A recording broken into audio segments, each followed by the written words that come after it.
one thing, it's so hard. It's so exhausting. Your brain is just so tired. And I think something that people don't realize, and this is something that people can do for support, is it's not all, if you love someone who's struggling with it, it's not always pretty or even reasonable. It's not, they're just sad or they just have a hard time getting out of bed, but sometimes people can be irritable or irrational or erratic. And I was blessed. My family was really patient as I struggled with that. But sometimes people think, okay, why don't they just act sad? Why are they being angry or withdrawn? And understanding that they can't really help that, and that's just a symptom of it too. It's not that they hate you or they're just ill-tempered, but they can't help it. It's just a symptom. I think another thing that helps is when people share their own experiences. As I try and be open about my experiences with mental health. And as I've done that, I've gotten more people to talk to me, family members, aunts and uncles. And that's helped a lot to hear that it's not just me. There's so many ways that it can manifest itself, but we're all kind of dealing with the same thing. And so if you've struggled with something, I think it helps people around you to share that, because then they understand it. It's nice to have people that you can talk to about it who understand, at least to some extent. Things not to do, I think just asking, because it varies so much by the person. Asking, some people like advice from other people about what to do and like help and structure and support. Some people just want to be listened to and left alone. And I think asking the person in a straightforward way what would best support them is the thing. And that sounds maybe like a cop-out because it's not.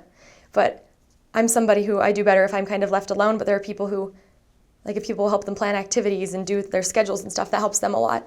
And so asking what you can do for them instead of just jumping in and trying to do it or completely ignoring them, I think can be really helpful. And then I think something that's hard about living with it is, even though now I'm feeling much better than I was then, there have been ups and downs, and you're never sure if it's going to come back. And so you kind of live a little bit scared to think, is this just a bad week or is it going to get bad for months again?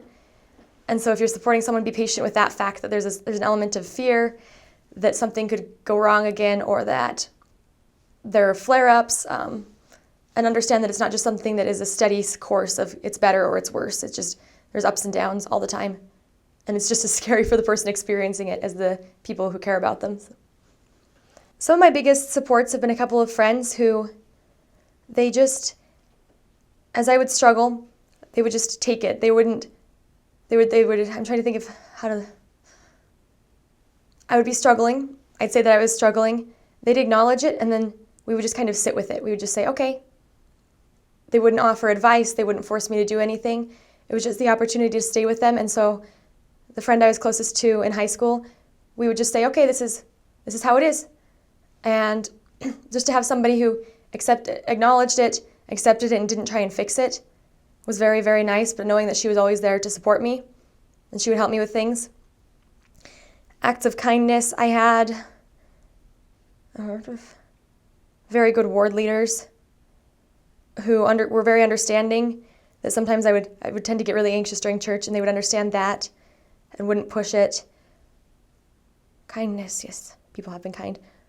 My sister has been very kind because she has a very different personality from me, and she's able to offer help in ways that I can't really help myself, like organizing school things I'm not very good at. And so she took what she is already very capable of doing and used it to help me, instead of trying to, she might not have done as well with the nitty-gritty me just spilling my feelings, but she took what she could and she helped me with that, with what she was already good at.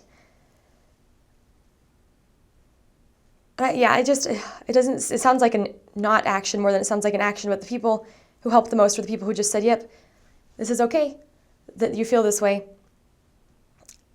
because it doesn't feel very nice to have people try and fix you all the time. Not at all. And so to just have family members and stuff who said, okay, we'll just, as long as it takes you to get out of this and whatever it takes, that's going to be okay.